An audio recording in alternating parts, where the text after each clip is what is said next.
ابرار احمد چې کله د انډیا مالک په 100 لیگ کې سنرایزر لیډز لوبډاله کې واغشتو نو پاغه باندې ډیر تنقید روان دي. تاسو لالډي پتر د غي سوشل میډیا اکاونټس د انډیا عوامو انفالو کړل، بایکاټ باقاعده د غي خلاف روان دي.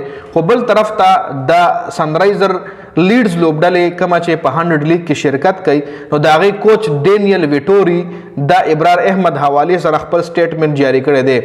ډینیل ویټوري ویلي دي د سنرایزر حیدرآباد کما چې د آی پی ایل لوبډاله ده او په 100 لیگ کې سنرایزر لیډز لوبډاله کوچ ته د ویلي دي چې ابرار احمد زمونږه پریارټي و چې د مونږه واخلو د 100 لیگ کې، ځکه د ابرار احمد چې کم سپیشلیټي د هغه چې کم بالینګ دی نو هغه زمونږ ډیر زیات خوښ ته مونږ غوښتل چې د خپل ټیم کې واخلو.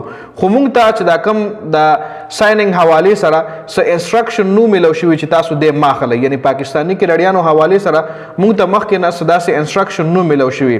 رشاد حسین لکه سپینرانو کې مونږه ټارګټ کړو، د بنگلاديش رشاد حسین، د پاکستان عثمان طارق او ابرار احمد دا مونږ ټارګټ کړیو. زموږ نظر کې دا بادرانو عثمان طارق او رشاد حسین مونږ ته ملو نشو او ابرار احمد دا زموږ پر ډار کې و د مونږه ځکه پک کړو چې دا زموږ د خوخه بالرو، دا نور هم زموږ د خوخي. خو ابرار احمد مونږ ځکه پک کو چې زموږ پر ډار کې دا بالرو او موږ له داسې قسم انسټرکشن نو ملو شوی چې تاسو پاکستانی کډاریان ماخلی.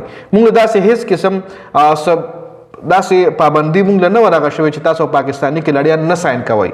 ابرار احمد مونږ شلوس په انډیا کې په دغه لوبډاله باندې ډیر غټ تنقید روان دی. پاکستان کرکټ فینس خوشاله دي چې لکه مطلب پاکستان کرکټ فینس دومره نفرت نه کوي د انډیا نه چې څومره د انډیا کرکټ فینس د پاکستان نه نفرت کوي. ځکه دغه میډیا چې کومه دغه دروغجنه میډیا ده، ای د پاکستان خلاف ایله دومره زهر ورکړي دي، دومره د زهر انجکشن ولا والدي چې د پاکستان نوم مخلي نو پاغي باندې بد لګي.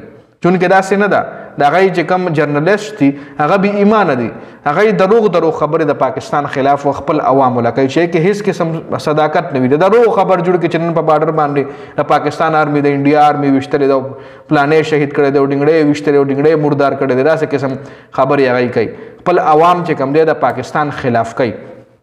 خیر التوس د سنرایزر حیدرآباد چې کومه لوبډاله د هغه چې کومه مالک د قاویه په هغه باندې هم باقاعده تنقید روان دي. د هغه سوشل میډیا اکاونټس خلکو فالو کړي دي، خلکو ول غلط کمنټي میسج شروع کړي دي.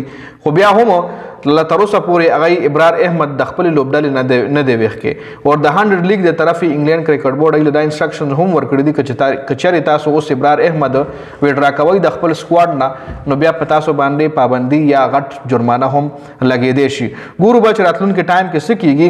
خو د چې کومه سنرایزر لیډز لوبډاله د هغه کوچ ډینیل ویټوري مکمل حقیقت ښکار کړي چې موږ له خو پلاس انسټرکشن نور کړی شوی چې تاسو پاکستانی کډاریان ماخلی او زمونږه په سپین بالینګ اٹیک کې رشاد حسین د بنگلاديش عثمان طارق د پاکستان ابرار احمد د پاکستان دا زمون ټارګټ کیو کچره ابرار احمد نه ملاوي د عثمان طارق په موشتو عثمان طارق نه ملاوي دو رشاد حسین په موشتو او دا دوړه داسې لوبډلو سره تعلق لري، داسې ملکونو سره تعلق لري چې هغه سره الریډي د انډیا تعلقات خراب دي. کچره رشاد حسین مشتلو نو بیا به هم په دې لوبډلې باندې ډیر کړي تنقید کېدو.